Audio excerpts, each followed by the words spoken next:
हे गंगा मैया, हिंदुस्तान के इंजीनियरों को थोड़ा सद्बुद्धि दीजिए। उनका इंजीनियरिंग का प्रोजेक्ट हर बाढ़ में डूब जाता है और नहीं तो ध्वस्त हो जाता है।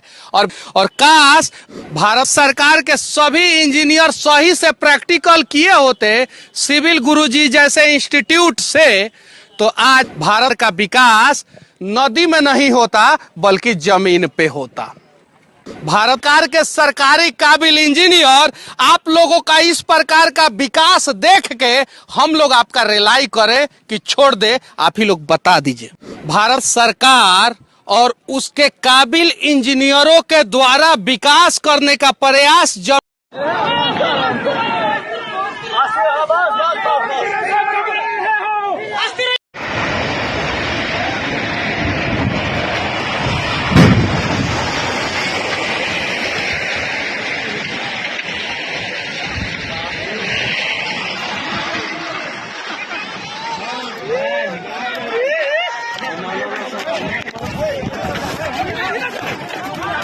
संभाल ले